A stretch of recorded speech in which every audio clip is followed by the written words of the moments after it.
শাপলা চত্বর হত্যা মামলায় শেখ হাসিনা সহ ৪১ জনের বিরুদ্ধে অভিযোগ আমলে নিলেন ট্রাইব্যুনাল। পলাতকদের গ্রেফতারে পরোয়ানা জারি। সরাসরি তাদের সম্পৃক্ততা পেয়ে ৪১ জনকে আমরা সেন্ট আপ করেছি। তাদের বিরুদ্ধে আমরা আজকে ফর্মাল চার্জ দাখিল করেছি। এগুলো সমস্ত কিছু মেটিকুলাস ডিজাইনে প্ল্যানে সরকার প্রধানের প্ল্যান অনুযায়ী হচ্ছিল। প্রধানমন্ত্রীর সভাপতিত্বে ১৮০ দিনের অগ্রাধিকার কর্মসূচির মূল্যায়ন সভা। বিএনপিকে যারা ফ্যাসিবাদী বলে তাদের জ্ঞানের অভাব আছে মন্তব্য ফখরুলের।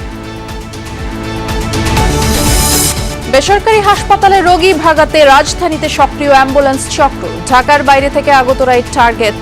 প্রতারণার বিনিময়ে পান কমিশন। আচ্ছা, শাহিন ভাইয়ের সাথে আমি টাকা পয়সার বিষয়ে কথা বলবো। আপনাদের সাথে টাকা পয়সার বিষয়ে কথা বলে লাভ নেই। যদি আপনারা নিয়ে যায় আমার কিন্তু নগদ ২০,০০০ টাকা খাও। দুই চারটা থাকতেই পারে, এটা থাকবেই। অ্যাম্বুলেন্স ড্রাইভারের বিরুদ্ধে ব্যবস্থা নেওয়ার তো কোনো রাইট বিএমডিসির নাই। বিএমডিসির আছে ডাক্তারের বিরুদ্ধে। গ্যাস সংকটে বাসাবাড়িতে জ্বলছে না চুলা, পাম্পে দীর্ঘ সারি। কমিশন বাড়ানো সহ দাবি আদায়ে সরকারকে ২৩ আগস্ট পর্যন্ত সময় বেঁধে দিলেন সিএনজি পাম্প মালিকরা।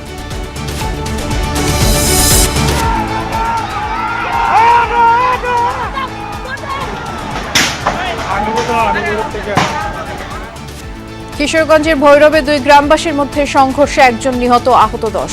স্থানীয় বাজারের নামকরণ নিয়ে মতবিরোধের জের, বলছে পুলিশ। যুদ্ধবিরতির মাঝে হরমুজ থেকে ৬ জাহাজকে ফেরত পাঠালো আইআরজিসি। গোলাবারুদ ফুরিয়ে আসার কথা অস্বীকার ট্রাম্পের।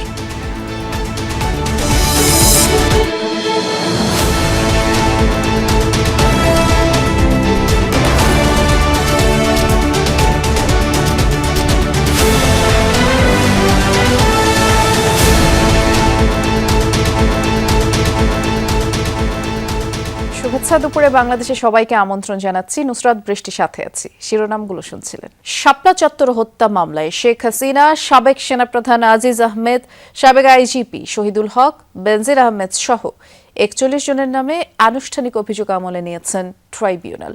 পলাতক ৩৩ জনের নামে গ্রেফতারি পরোয়ানা জারি করা হয়েছে। সকালে আন্তর্জাতিক অপরাধ ট্রাইব্যুনাল ২-এ অভিযোগ দাখিল করে প্রসিকিউশন। পরে ব্রিফিংয়ে চিফ প্রসিকিউটর আমিনুল ইসলাম বলেন, ওই হত্যাকাণ্ডে দল হিসেবে আওয়ামী লীগের জড়িত থাকার প্রমাণ পাওয়া গেছে। এই মামলায় আসামি করা হয়েছে সাবেক প্রতিমন্ত্রী শামসুল হক টুকু, ঘাতক দালাল নির্মূল কমিটির সভাপতি শাহরিয়ার কবির, সাংবাদিক মোজাম্মেল বাবু ও ফারজানা রূপাকেও। আর আসামি আছেন তৎকালীন আইন শৃঙ্খলা বাহিনীর ঊর্ধ্বতন কর্মকর্তারাও।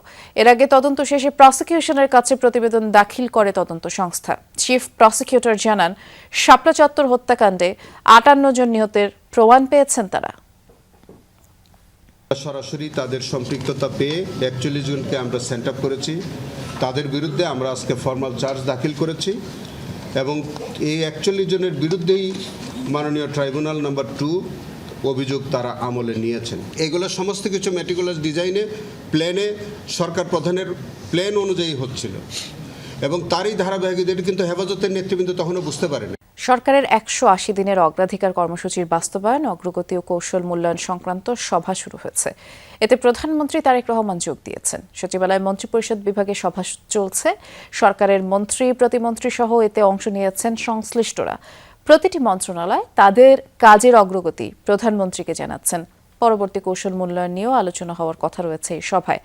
প্রধানমন্ত্রী এতে কিছু অনুশাসন দেবেন বলেও জানা গেছে। বিএনপির রাষ্ট্র সংস্কারের ৩১ দফা বাস্তবায়নে সরকারি পর্যায়ে করণীয় এর আগেই ঠিক করা হয়।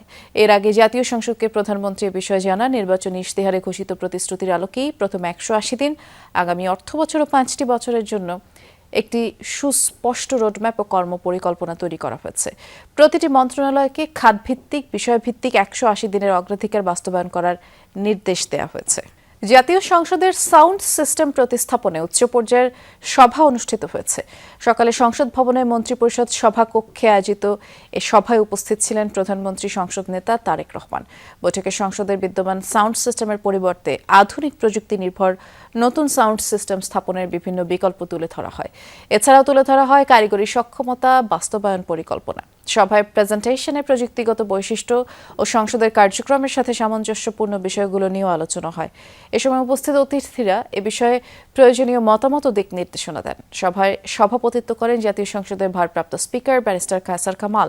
এছাড়া বিরোধী দলীয় নেতা ডাক্তার শফিকুর রহমান, সংশ্লিষ্ট মন্ত্রী, সরকার বিরোধী দলের চিফ হুইপ নাহিদ ইসলাম সহ ঊর্ধ্বতন কর্মকর্তারাও অংশ নেন। বিএনপিকে যারা ফ্যাসিবাদী বলে তাদের জ্ঞানের অভাব আছে বলে মন্তব্য করেছেন বিএনপি মহাসচিব ও স্থানীয় সরকার মন্ত্রী মির্জা ফখরুল ইসলাম আলমগীর।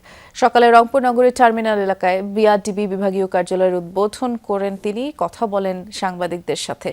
এ সময় স্থানীয় সরকার মন্ত্রী বলেন, সংবিধান অনুযায়ী যথাসময়ে রাষ্ট্রপতি নির্বাচন হবে এবং দল সিদ্ধান্ত নেবে কাকে সেখানে মনোনয়ন দেওয়া হবে। আরও বলেন, উত্তরাঞ্চলের কৃষিভিত্তিক শিল্প কারখানা স্থাপনের ব্যাপারে সিদ্ধান্ত নেওয়া হয়েছে। এই অঞ্চলে উৎপাদিত কৃষি পণ্য প্রক্রিয়াজাতকরণের উদ্যোগ নেওয়া হবে। পরে পাবলিক লাইব্রেরি মাঠে পল্লী মেলা উদ্বোধন ও শিল্পকলা একাডেমি মিলনায়তনে আলোচনা সভা এবং চেক বিতরণ অনুষ্ঠানে অংশ নেন স্থানীয় সরকার মন্ত্রী। আমরা খুব পরিষ্কার করে বলি যে আমরা একটা গণতান্ত্রিক উদারপন্থী গণতান্ত্রিক রাজনৈতিক দল। দীর্ঘ সংগ্রামের মধ্য দিয়ে জনগণের ভালোবাসায় তাদের ভোট নিয়ে আমরা আজকে সংসদে 2/3 আসন লাভ করেছি, সরকার গঠন করেছি। একবার নয়, বিএনপি পাঁচবার রাষ্ট্র পরিচালনার দায়িত্বে এসেছে। বিএনপিকে যারা ফ্যাসিবাদ বলেন তাদের হয় জ্ঞানের অভাব আছে অথবা তাদের মাইন্ডসেটকে এভাবে তৈরি হয়েছে। জরুরি মুহূর্তে অতিরিক্ত ভাড়া আদায় অথবা নির্দিষ্ট অ্যাম্বুলেন্সে যেতে বাধ্য করার অভিযোগ নতুন নয়। আমরা খুঁজে দেখেছি এর চাইতেও ভয়াবহ পরিস্থিতির মুখোমুখি হতে হয় রোগী ও তাদের স্বজনদের। রাজধানীর বিভিন্ন এলাকায় গড়ে ওঠা অপরিচিত ও বিতর্কিত বেসরকারি হাসপাতালে রোগী পৌঁছে দিতে কাজ করে একটি শক্তিশালী অ্যাম্বুলেন্স সিন্ডিকেট। বিশেষ করে ঢাকার বাইরে থেকে আসা অসহায় এবং অপরিচিত রোগীরাই এদের টার্গেট। রোগী কোন হাসপাতালে যাবেন, কোথায় ভর্তি হবেন, কোন ডাক্তারের কাছে চিকিৎসা নেবেন, অনেক সময় সেই সিদ্ধান্ত অ্যাম্বুলেন্স চালকরাই দেন। আর এই প্রতারণার জন্য ভালো কমিশন পান। দেখুন সহকর্মী আরিফুর রহমান সবুজের অনুসন্ধান। ছবি তুলেছেন আরেক সহকর্মী জিহাদ ইসলাম। প্রাইভেটে যাবেন? হ্যাঁ, প্রাইভেটে গেলে ভাই কারেন্টের মতো ভালো কাজ হবে, কিন্তু আপনার খরচ আপনি আলাপ করেন, একটু বেশি করবো, হয়তো পার ডে সর্বনিম্ন 8,000 টাকা পড়বো। সমস্যা কি? কোন জায়গায় এটা মগবাজার। ঢাকা মেডিকেলের এমন পরিস্থিতি কয়েকদিন পর্যবেক্ষণ করি আমরা। দেখি রোগী ও স্বজনদের অসহায়ত্ব। তারা ঢাকায় আসেন ভালো চিকিৎসা সেবার আশায়, কিন্তু জায়গা জুটে না সরকারি হাসপাতালে। অধিকাংশ রোগীর কান্না, স্বজনদের উৎকণ্ঠা, ছুটোছুটির মধ্যে তাদের ঘিরে ধরে দালাল চক্র।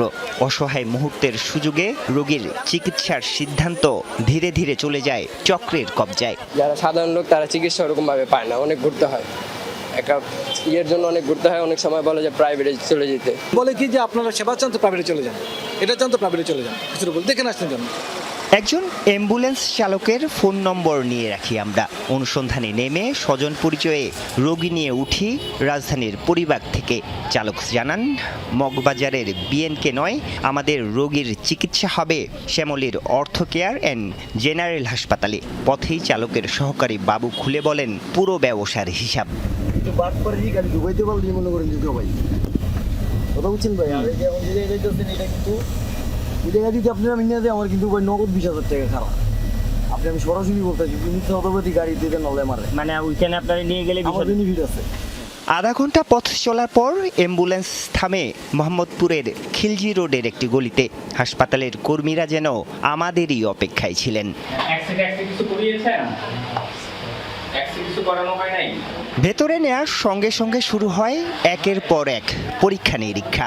এর মধ্যেই রোগীর স্বজন পরিচয়ে কথা হয় হাসপাতালের চেয়ারম্যান কামরুল হাসানের সঙ্গে। জানালেন ড্রাইভার শাহিন তার পরিচিত, রোগী নিয়ে চিন্তা নেই, বিলও কমিয়ে রাখবেন। আচ্ছা, শাহিন ভাইয়ের সাথে আমি টাকা পয়সার বিষয়ে কথা বলবো। আপনাদের সাথে টাকা পয়সার বিষয়ে কথা বলে লাভ নেই, আপনাদের আমি বুঝাই দেবো না। এবার যমুনা টেলিভিশনের পরিচয় দিতেই বদলে যায় চেয়ারম্যানের আচরণ, বক্তব্য। অস্বীকার করলেন অ্যাম্বুলেন্স চালকের সঙ্গে পরিচয়ের বিষয়টি। প্রমাণ দেখাতে নিজেই এগিয়ে দেন মোবাইল ফোন। ধরা পড়েন সেখানেই। শুভ ভাই মানিকগঞ্জ অ্যাম্বুলেন্স, আবুল জলিল মুন্সিগঞ্জ শিবচর অ্যাম্বুলেন্স, আবির ভাই অ্যাম্বুলেন্স ফরিদপুর। তার ফোনে বিভিন্ন জেলার ৭৩ জন অ্যাম্বুলেন্স চালকের নম্বর। প্রশ্ন করি, এত চালকের নম্বর তার ফোনে কেন? উত্তর মিলেনি। আপনার কাছে এত অ্যাম্বুলেন্সের নাম্বার কেন? এখন এই যে আপনি আমাকে বললেন এত অ্যাম্বুলেন্সের নাম্বার কেন, আমি এখানে বিজনেস করতে নামছি, ঠিক আছে আমি বিজনেস করতেছি, তো দেখা যাবে যে বিভিন্ন অ্যাম্বুলেন্স বলে যে স্যার যদি আমাদের রুগী হয় আমরা কি পাবো। তবে ফোনের একটি ভয়েস মেসেজে বেরিয়ে আসে জবাব।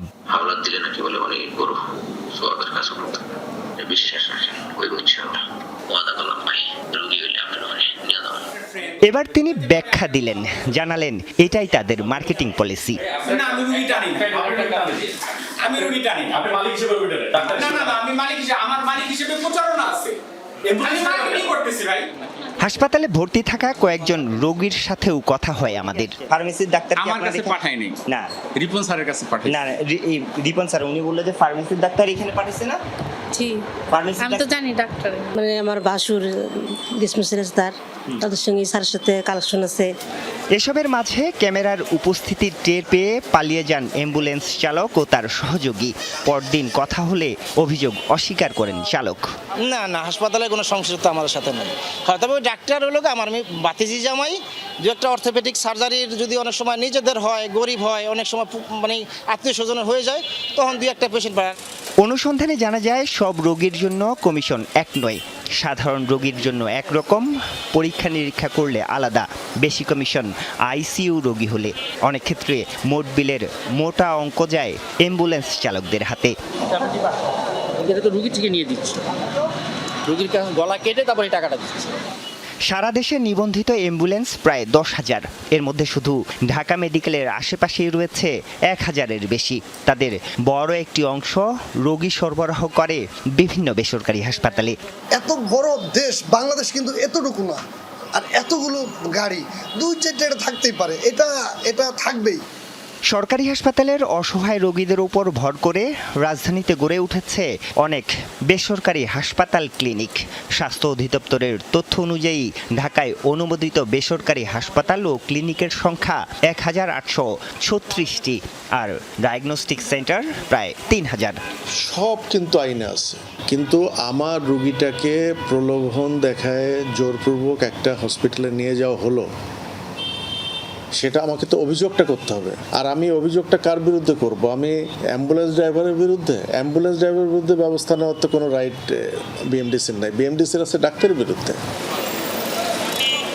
অ্যাম্বুলেন্স চালকরাই এই সিন্ডিকেটের শেষ ধাপ নয়। সরকারি হাসপাতাল ঘিরে তৃতীয় ও চতুর্থ শ্রেণীর কিছু কর্মচারী, ট্রলিম্যান এবং বহিরাগতদের নিয়ে গড়ে উঠেছে আরও বড় একটি দালাল নেটওয়ার্ক। দালাল ও প্রতারক হতে সাবধান, এমন সতর্কতামূলক বিভিন্ন ধরনের বিজ্ঞাপনের দেখা মেলে ঢাকা মেডিকেল কিংবা যে কোনো সরকারি মেডিকেলের জরুরি বিভাগের প্রবেশপথেই। কিন্তু হাসপাতালের ভেতরের ব্যবস্থাপনা এবং শয্যা সংকটের কারণে একরকম বাধ্য হয়েই রোগী কিংবা রোগীর স্বজনরা দালাল চক্করের খপ্পরে পড়তে বাধ্য হন। আর এই সুযোগটি লুফে নেন সাহায্যকারী হিসেবে এই দালাল চক্রটি। রোগীর স্বজনরা বলছেন, হাসপাতালের ভিতরের সুষ্ঠু ব্যবস্থাপনা এবং রোগীর সেবা নিশ্চিত করা না গেলে এই দালাল চক্রের হাত থেকে নিস্তার মিলবে না। আরিফুর রহমান সবুজ, যমুনা নিউজ, ঢাকা। রাজধানী ও আশপাশের জেলাসহ বিভিন্ন স্থানে আজও গ্যাস সংকটে ভোগান্তি পোহাতে হচ্ছে গ্রাহকদের। কোথাও কোথাও সিএনজি পাম্পগুলোতে ঘন্টার পর ঘন্টা অপেক্ষা করেও গ্যাস মিলছে না। সংশ্লিষ্টরা বলছেন, গ্যাসের চাপ কম থাকায় ফিলিং স্টেশনগুলোতে যানবাহনের দীর্ঘ লাইন তৈরি হচ্ছে। পরিবহন চালকরা বলছেন, একদিকে গ্যাস নিতে দীর্ঘ সময় নষ্ট হচ্ছে, এরপরও চাহিদা মতো সরবরাহ মিলছে না। পরিবহন খাতের পাশাপাশি সংকটের প্রভাব পড়েছে শিল্প কারখানা, আবাসিক গ্রাহকদের উপরও। আমদানি করা এলএনজি রূপান্তর করে সরবরাহ করা হয় মহেশখালীর দুটি ভাসমান টার্মিনাল থেকে। অগ্নি দুর্ঘটনায় গত মঙ্গলবার এক্সিলারেট এনার্জি টার্মিনাল থেকে গ্যাস সরবরাহ বন্ধ হয়ে যায়। এরপরেই সংকট দেখা দেয়। এখন বর্তমানে ইংরেজ চলতেছে 28, 24, একদমই নাই। 20-এর নিচে নামলে পাম্প বন্ধ থাকবে। একবার বললে আমাকে 1.5 দিন যায়, আর এখন 3বার বড় নাকি 1 দিন। আমরা রোডের মধ্যে 3-4 ঘন্টা বসে থেকে পাম্পের আমরা কি করব বলেন? আমরা গরিব মানুষ, কাজ করে খাই। ঘন্টার পর ঘন্টা বসে থাকতে হয়, গ্যাস পাওয়া যায় না, জনগণও কষ্ট করে, আমরা গাড়ি চালাইতে পারি না টাইম মতন। প্রতি ঘনমিটার সিএনজি বিক্রিতে 8 টাকা থেকে 13 টাকা 96 পয়সা কমিশন বাড়ানো সহ 4 দফা দাবি না মানলে 23 আগস্ট থেকে সারা দেশের সব সিএনজি ফিলিং স্টেশন অনির্দিষ্টকাল বন্ধ থাকবে বলে জানিয়েছে মালিক সমিতি। দুপুরে সিএনজি ফিলিং স্টেশন মালিক সমিতি এই ঘোষণা দেয়। তবে চলমান গ্যাস সরবরাহ পরিস্থিতি বিবেচনায় 30 জুলাই সিএনজি ফিলিং স্টেশন প্রতীকী বন্ধের কর্মসূচি প্রত্যাহার করার কথাও জানায় তারা। মালিক সমিতি আরও জানায়, কোনো সিএনজি ফিলিং স্টেশনে একেবারেই গ্যাসের চাপ নেই, আবার কোথাও 1-2 PSI চাপ। এতে করে জনভোগান্তি চরমে ঠেকেছে। আর এই পরিস্থিতি আরও সপ্তাহখানেক থাকতে পারে। পার্মানেন্ট হবে আগামী মাসের 23 তারিখ।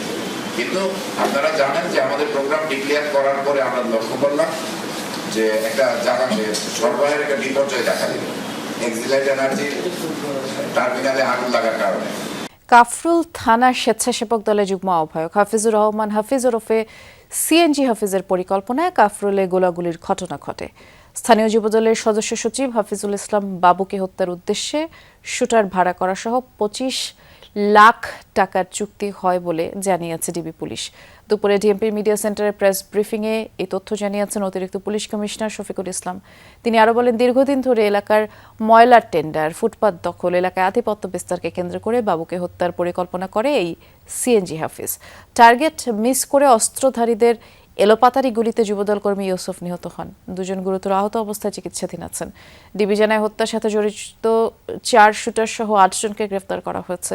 এ ঘটনার পর থেকে সিএনজি হাফিজ পলাতক। আর জিজ্ঞাসাবাদে গ্রেফতারকৃতরা জানায়, সিএনজি হাফিজ যুবদল নেতা বাবুকে হত্যার জন্যই তাদের ভাড়া করে এবং যে 25 লাখ টাকার বিনিময়ে ভাড়া করা হয় তাতে 50,000 টাকা অগ্রিমও দেওয়া হয়। ঘটনার দিন চঞ্চল নামের এক শুটারকে অস্ত্রসহ আটক করা হয়। সাতক্ষীরা 4 আসনের দলীয় এমপি গাজী নজরুল ইসলাম কাণ্ডে ভাবমূর্তির সংকটে জামায়াত। কেন্দ্রীয় সিদ্ধান্তকে স্বাগত জানিয়ে শোডাউন করেছেন স্থানীয় নেতাকর্মীরা। এমপি পদ থেকেও গাজী নজরুলকে অপসারণের দাবিতে জেলায় লাগাতার বিক্ষোভ চলছে। ন্যায় ও ইনসাফ প্রতিষ্ঠায় কাজের মধ্য দিয়ে হারানো ইমেজ পুনরুদ্ধার হবে বলে মনে করছে জেলা জামায়াত। সামাজিক যোগাযোগ মাধ্যমে ছড়িয়ে পড়া আলাদা দুটি ভিডিওতে তরুণীর সঙ্গে অন্তরঙ্গ অবস্থায় দেখা যায় সাতক্ষীরা 4 আসনের এমপি গাজী নজরুল ইসলামকে। ভিডিও কাণ্ডে দল থেকে বহিষ্কার, বিব্রত জামায়াত। কেন্দ্রীয় সিদ্ধান্তকে স্বাগত জানিয়ে মিছিল করেছে দলটির শ্যামনগর উপজেলার বিভিন্ন ইউনিয়নের নেতাকর্মীরা।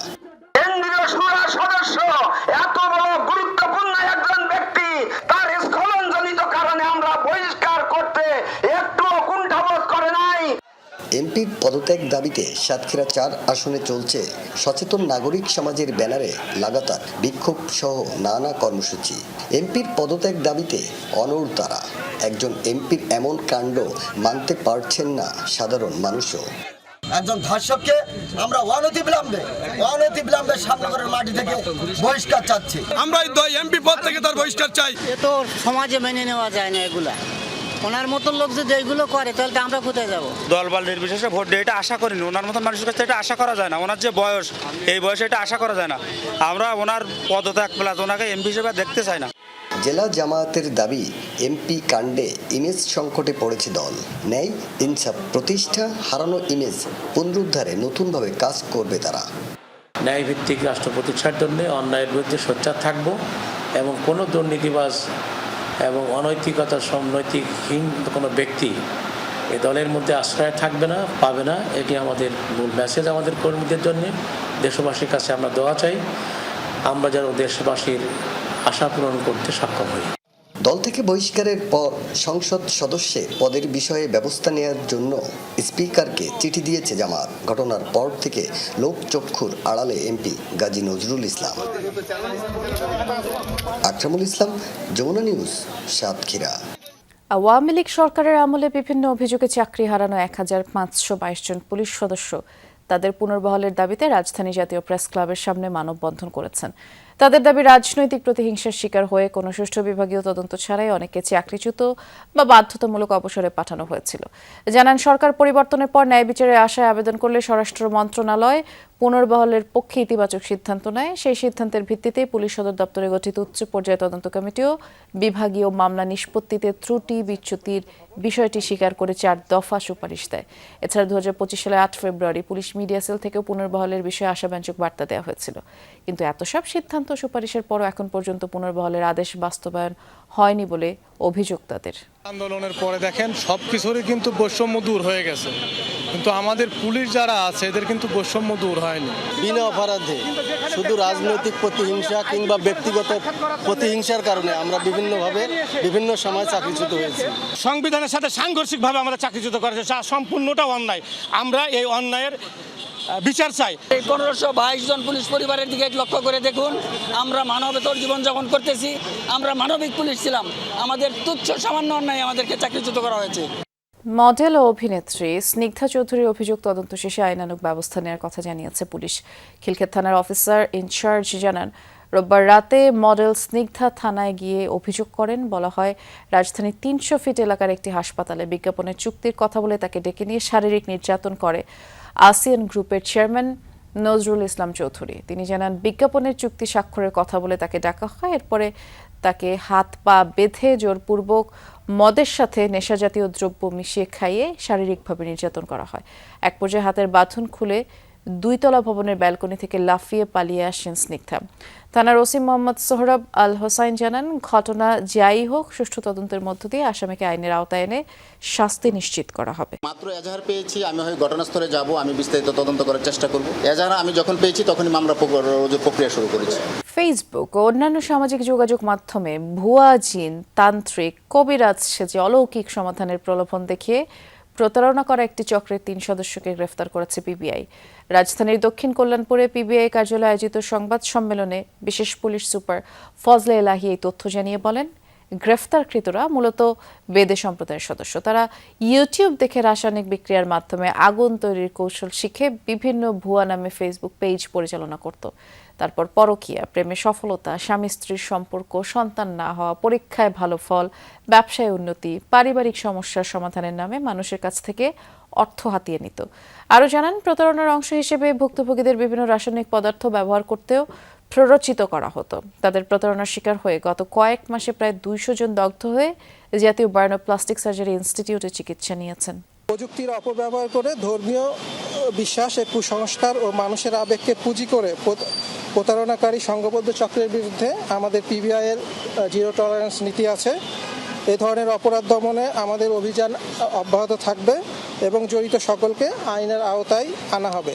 ঢাকা মেডিকেল কলেজ হাসপাতাল চত্বর থেকে 2 ভবঘুরে নারীর মরদেহ উদ্ধার করেছে পুলিশ। সকালে হাসপাতালটির জরুরি বিভাগের সামনে থেকে মৃতদেহ দুটি উদ্ধার করা হয়। হাসপাতাল ক্যাম্প পুলিশ জানায়, দুজনেই ভবঘুরে। দীর্ঘদিন ধরেই হাসপাতাল এলাকায় ঘোরাঘুরি করত তারা। অসুস্থতার কারণে তাদের মৃত্যু হয়েছে বলে ধারণা করা হচ্ছে। তাদের নাম পরিচয় শনাক্তের চেষ্টা চলছে। দুজনের বয়স 55 থেকে 60 বছর হবে। রাষ্ট্রপতি নির্বাচনকে সামনে রেখে জাতীয় সংসদের স্পিকারের সাথে আলোচনার জন্য চিঠি দিয়েছে নির্বাচন কমিশন। সাবেক রাষ্ট্রপতি মোহাম্মদ শাহাবুদ্দিনের পদত্যাগের পর শূন্য পদে তফসিল ঘোষণার প্রস্তুতিতেই এই উদ্যোগ নেওয়া হয়েছে। সাবেক রাষ্ট্রপতি মোহাম্মদ শাহাবুদ্দিনের পদত্যাগের পর নতুন রাষ্ট্রপতি নির্বাচনের লক্ষ্যে জাতীয় সংসদের স্পিকারের সাথে সাক্ষাতের আহ্বান জানিয়ে এই চিঠি পাঠিয়েছে নির্বাচন কমিশন। ইসির সিনিয়র সচিব আখতার আহমেদ স্বাক্ষরিত চিঠিতে বলা হয়, সংবিধান অনুযায়ী 90 দিনের মধ্যে নির্বাচন অনুষ্ঠানের বাধ্যবাধকতা রয়েছে। রাষ্ট্রপতি নির্বাচন আইন 1991 অনুসরণে স্পিকারের সাথে আলোচনা করে সরকারি গ্যাজেটে তফসিল ঘোষণা করা হবে। আর এই উদ্দেশ্যে প্রধান নির্বাচন কমিশনার অন্যান্য কমিশনারদের সাক্ষাতের সুবিধাজনক সময় নির্ধারণের জন্য স্পিকারকে অনুরোধ জানানো হয়েছে। দীর্ঘ 1 যুগ স্থবির থাকার পর আজ চট্টগ্রামের আনোয়ারায় ভিত্তিপ্রস্তর স্থাপন করা হয়েছে চায়না ইকোনমিক অ্যান্ড ইন্ডাস্ট্রিয়াল জোনের। ভিত্তিপ্রস্তর স্থাপন অনুষ্ঠানে উপস্থিত ছিলেন অর্থমন্ত্রী আমির খসরু মাহমুদ চৌধুরী, স্বরাষ্ট্রমন্ত্রী সালাউদ্দিন আহমদ, চীনের রাষ্ট্রদূত ইয়াওয়েন, বাংলাদেশ অর্থনৈতিক অঞ্চল কর্তৃপক্ষ বেজার নির্বাহী চেয়ারম্যান আশিক চৌধুরী।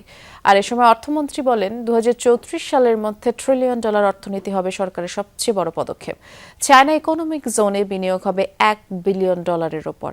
ইতিবাচক প্রভাব পড়বে দক্ষিণ চট্টগ্রামের অর্থনীতিতে। অনুষ্ঠানে স্বরাষ্ট্রমন্ত্রী বলেন, বিদেশি বিনিয়োগকারীদের নিরাপত্তা নিশ্চিত করা হবে। কর্ণফুলী নদীর দক্ষিণ পারে 800 একর জায়গায় এই শিল্পাঞ্চল গড়ে উঠছে। আর কর্মসংস্থান হবে প্রায় 1 লাখ মানুষের।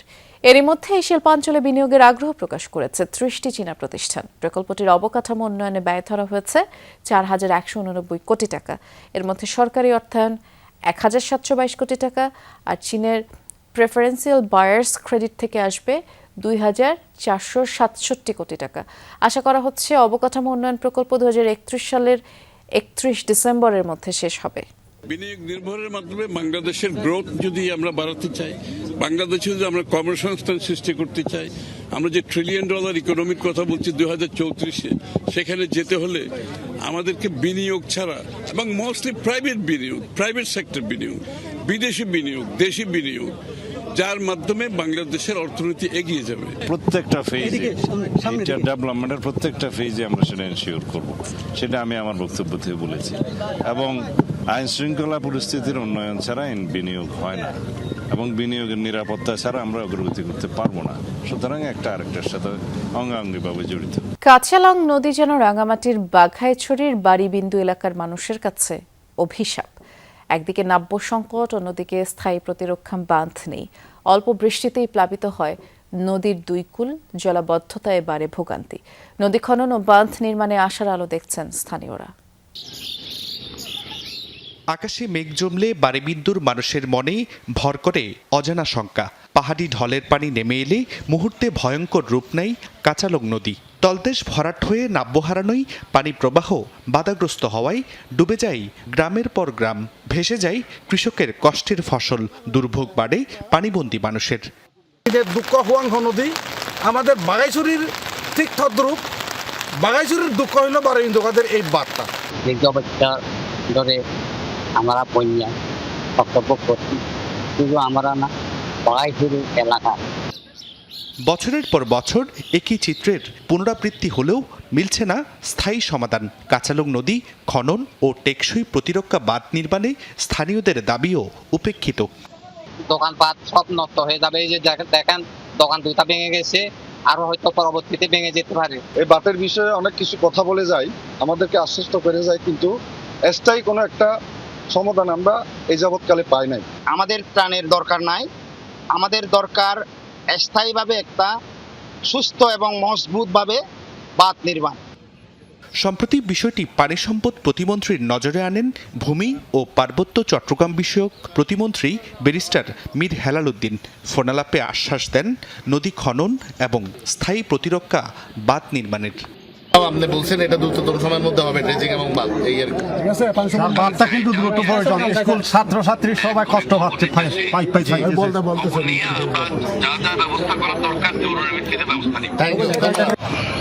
এই সংকটের কারণেই প্রতি বর্ষায় থমকে যায় এই অঞ্চলের কৃষি, শিক্ষা, যোগাযোগ। বিচ্ছিন্ন হয়ে পড়ে পুরো জনপদ। এবার ভোগান্তি থেকে মুক্তির আশায় কাঁচালং নদী পাড়ের বাসিন্দারা।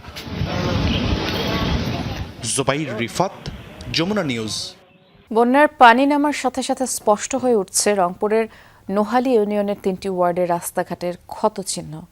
বছরের পর বছর অবর্ণনীয় কষ্টে জীবন কাটলেও পাশে নেই কেউ। মুমূর্ষু রোগীদের জন্য একটি স্পিড বোটের কথা জানিয়েছে জেলা পরিষদ। তাহলে গামছা পরিয়ে বাজার যাইতে হয়। জল চকি এখন এপাকে বাস দেয়, এপাকে বাস দেয়, দিয়ে চারজনে ঘাড়ত করে নিয়ে ধরি যাই। গঙ্গাচড়ার নোহালীর আজিজুল পাড়ার কৃষানী ফজিলা খাতুন ও চর বাগডোহারার কৃষক আশরাফ আলীর বর্ণনাতেই স্পষ্ট বানের পানিতে ক্ষত বিক্ষত রাস্তাঘাটের কারণে কতটা বিবর্ণ তাদের যাপিত জীবন। বানের পানিতে 8 নং ওয়ার্ডের বড় জুম্মাপাড়া, মেম্বারপাড়া, বাদশাপাড়া, নিচাপাড়া, আজিজুলপাড়া, শখিনটারি হয়ে 2 নং ওয়ার্ডের কাচারিপাড়া, বিরিববাজার, উত্তরপাড়া, মালাইপাড়া, সফিয়ারপাড়া সড়ক লন্ডভন্ড। মিনার বাজার থেকে বক্করের বাড়ি চুলকানির মোড় হয়ে বড় জুম্মাপাড়ার রাস্তারও করুণ দশা। রোগী নিয়ে যেতে হয় ভার সাজিয়ে অথবা ঘোড়ার গাড়িতে। মোটামুটি 4 মাস প্রতিষ্ঠানে যেতে পারেন না শিক্ষার্থীরা। নামাজ, হাট বাজারেও যেতে হয় বিকল্প কাপড় নিয়ে। যারা গর্ভধারণী তাদেরকে ভেলায় করে, পানির জায়গায় ভেলায় করে নিয়ে যেতে হয়। যখন কলেজ যাই তখন আমাদের স্যুট পরে যাওয়ার মতো অবস্থায় থাকে না, তখন আমাদের লুঙ্গি পরে যেতে হয়। 7 নং ওয়ার্ডের মেম্বারপাড়া, নিচাপাড়া, জুম্মাপাড়া, মিনাপাড়া, বক্সপাড়া, স্কুলপাড়া, খালেকপাড়া, সফিয়ারের বাড়ি থেকে হাদিফুলের দোকান হয়ে মিনার বাজার পর্যন্ত সড়কেও খানা খন্দক, কর্দমাক্ত। কোথাও কোথাও কোমর পানি। বহু বছর রাস্তাগুলোতে মাটি ফেলা হয় না, খোঁজও রাখে না কেউ। রাগ, ক্ষোভ আর অভিমানে ভারী ভুক্তভোগীদের কণ্ঠ। বছরে 2 থেকে 3 বার বান্ধা হইতো, এখন একবারও বান্ধা হয় না, এই জন্য আমাদের রাস্তাঘাট ভেঙে যায়। মেম্বার চেয়ারম্যানকেও জানানো হয়েছে এই বিষয়ে, অনেকবার বলছি আমরা, তারপরেও কোনো পদক্ষেপ নেয়নি। যদিও এমন বাস্তবতায় মুমূর্ষু রোগীদের জন্য একটি স্পিডবোট দেওয়ার কথা বলছে জেলা পরিষদ, আর রাস্তাঘাটগুলো চলাচল উপযোগী করতে বিশেষ প্রকল্প নেওয়ার কথা জানিয়েছেন জেলা প্রশাসক। একটা স্পিডবোট এটা পারাপার করবে, যাতে অন্তত প্রসূতি মায়েদের এবং অত্যন্ত গুরুতর রোগী এবং পরীক্ষার্থী ছাত্র এরা যেন কোনো ক্রমেই শুধুমাত্র নদী বিচ্ছিন্ন হওয়ার কারণে তাদের সুযোগ থেকে বঞ্চিত না হয়। রাস্তাগুলো সরেজমিনে পরিদর্শন করে এগুলোকে আপাতত চলাচলের উপযোগী করা এবং দীর্ঘমেয়াদে এই রাস্তাগুলিকে রিপেয়ার করার ব্যবস্থা নেব। ইউনিয়ন পরিষদের হিসেবে ওয়ার্ড 3টিতে 10,000 মানুষের বসবাস। শুধু শিক্ষার্থীর সংখ্যাই 2,000। 4টি হাটবাজার সহ আছে সরকারি, বেসরকারি শিক্ষা ও ধর্মীয় প্রতিষ্ঠান। শুধু বানের পানি নয়, সামান্য বৃষ্টি হলেই চরাঞ্চলের এই রাস্তাঘাটগুলো চলাচলের অযোগ্য হয়ে পড়ে। এসব বিষয়ে স্থানীয় ইউনিয়ন পরিষদ, উপজেলা প্রশাসন, জেলা প্রশাসন সহ বিভিন্ন দপ্তরে আবেদন নিবেদন করেও মেলে না কোনো সমাধান। সরকার, মাজহারুল মান্নান, যমুনা নিউজ, গঙ্গাচড়া, রংপুর।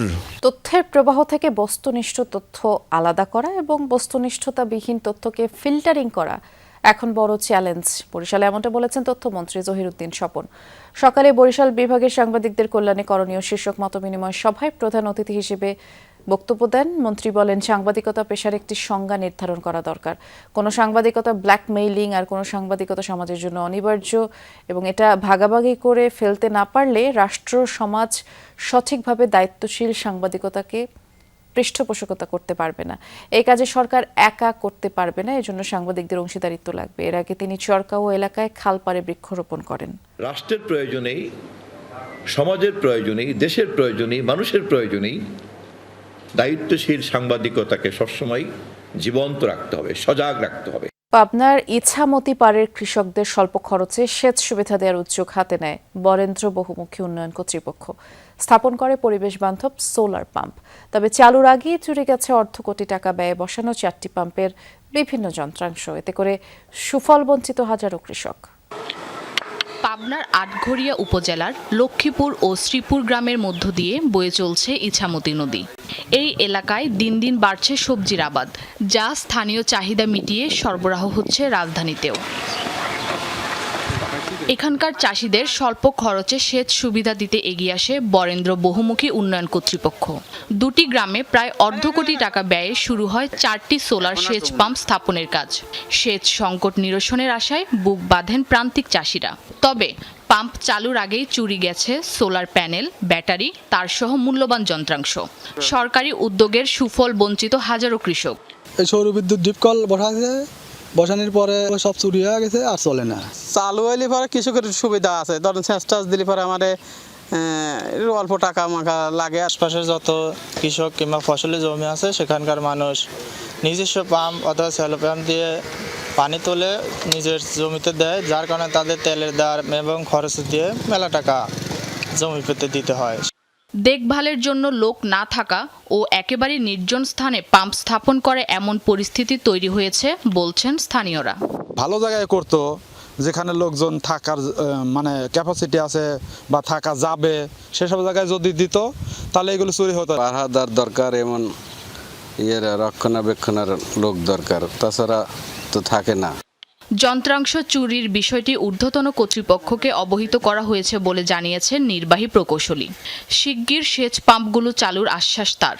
ইতিমধ্যে আমরা এটা একটা ইনভেন্টরি লিস্ট করেছি, করে আমাদের সদর দপ্তরকে জানিয়েছে। সদর দপ্তর একটা টিম পাঠাবে বলে তারা মানে প্রতিশ্রুতি দিয়েছেন, এবং আমরা আশা করছি যে আগামী ইরিবুনা মৌসুমের পূর্বেই আমরা এলএলপিগুলো চালু করে কৃষকের উপকারে আনতে পারব। 2023 সালের শেষ দিকে এই 4টি সোলার সেচ পাম্প স্থাপনের কাজ শুরু হয়। তাসমিয়া বিনতে আলম অরিন, যমুনা নিউজ। ইরানে যুক্তরাষ্ট্রের হামলা থামলেও হরমুজ ও বাব এল মন্দেব প্রণালী ঘিরে উত্তেজনা কমেনি। গুরুত্বপূর্ণ জলপথটিতে নৌ চলাচল প্রায় নেই বললেই চলে। গেল কয়েক ঘন্টায় অন্তত 6টি বাণিজ্যিক জাহাজকে ফেরত পাঠিয়েছে ইরান। এদিকে টানা দ্বিতীয় দিনের মতো বন্ধ রয়েছে ওয়াশিংটন তেহরান পাল্টাপাল্টি সংঘাত। এ অবস্থায় অস্ত্র গোলা বারুদের মজুতের কোনো ঘাটতি নেই বলে স্পষ্ট জানিয়েছেন মার্কিন প্রেসিডেন্ট ডোনাল্ড ট্রাম্প। যুদ্ধবিরতি ভেঙে সপ্তাহ 2 আগে ইরানে আবার হামলা শুরু করে যুক্তরাষ্ট্র। লাগাতার 13 দিন ধরে চলে অভিযান। প্রতিদিনই টার্গেট হয় আইআরজিসির সামরিক সহ বহু বেসামরিক স্থাপনা। 2 সপ্তাহ পর টানা দ্বিতীয় দিনের মতো বন্ধ রয়েছে আগ্রাসন। রোববারও ইরানে নতুন কোনো হামলা চালায়নি যুক্তরাষ্ট্র।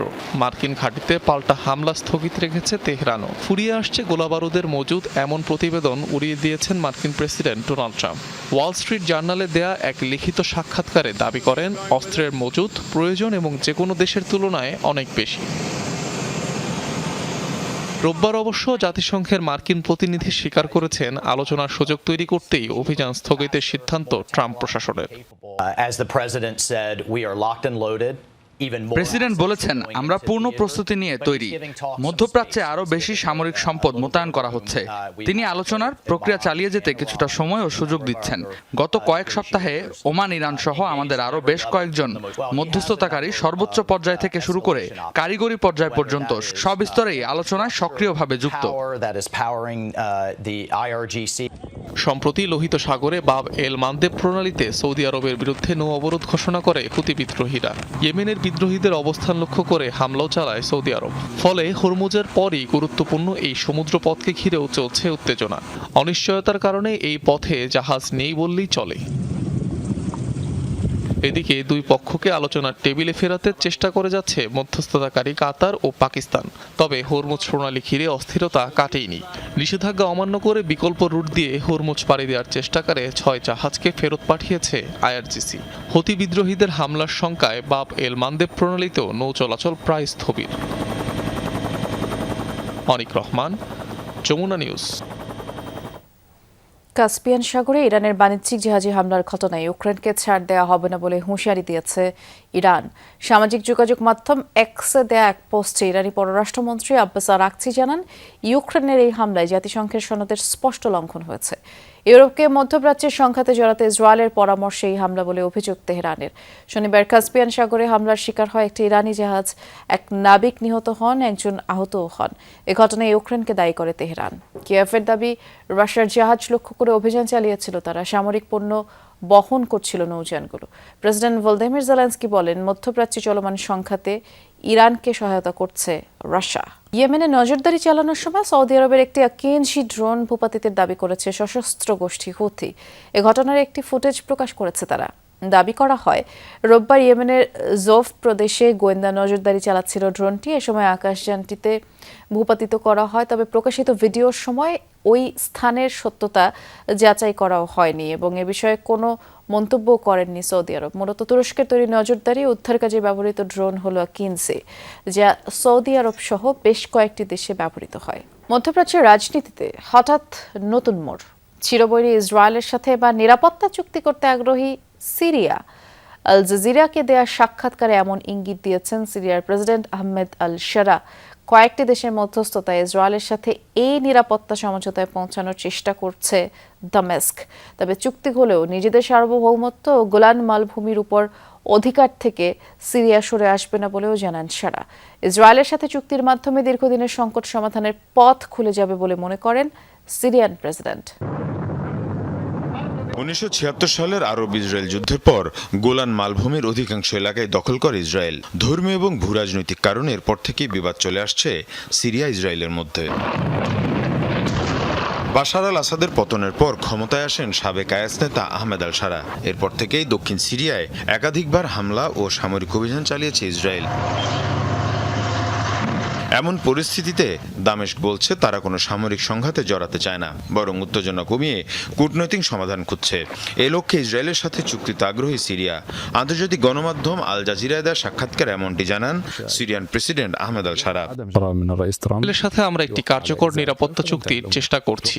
এই ইস্যুতে বিভিন্ন দেশ আমাদের সহায়তা করছে, কারণ চলমান সংকট সমাধানে কার্যকর পদক্ষেপ প্রয়োজন। তবে এক্ষেত্রে সিরিয়ার সার্বভৌমত্বে কোনো আঘাত আসবে না। লেবানন নিজের অবস্থান স্পষ্ট করে করেছেন সিরিয়ার প্রেসিডেন্ট। বলেন, লেবাননে কোনো সামরিক হস্তক্ষেপের পরিকল্পনা নেই সিরিয়ার। লেবাননের অস্ত্রের নিয়ন্ত্রণ এবং যুদ্ধ শান্তির সিদ্ধান্ত নেয়ার একচ্ছত্র ক্ষমতা শুধু দেশটির রাষ্ট্রের হাতেই থাকা উচিত।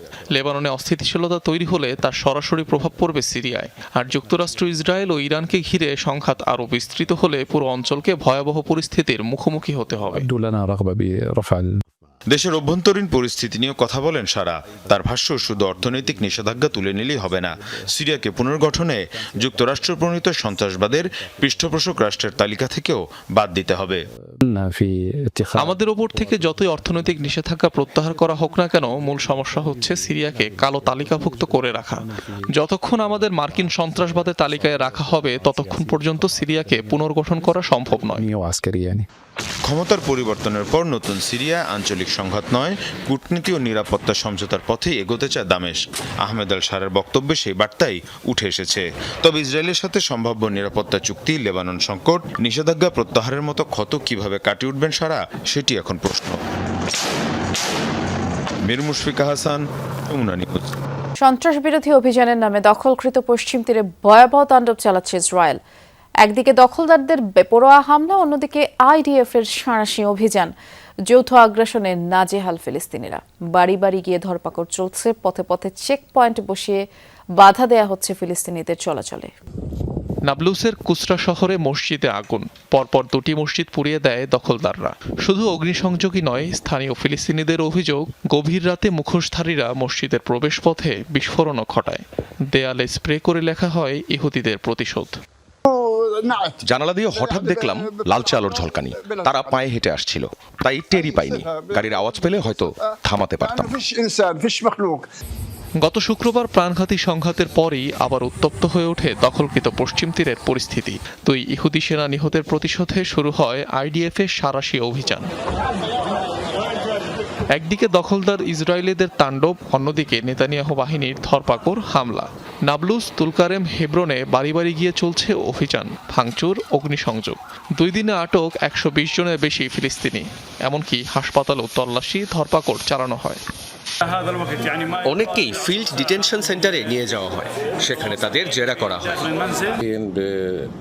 স্বাস্থ্যকর্মী ও রোগীদের ধরে নিয়ে যায়, তাদের বেঁধে মাঠে ফেলে রাখে, প্রতিটি বিভাগে তল্লাশি চালায়। সাজোয়া যান, বুলডোজার নিয়ে রাস্তায় রাস্তায় দেওয়া হচ্ছে পাহারা।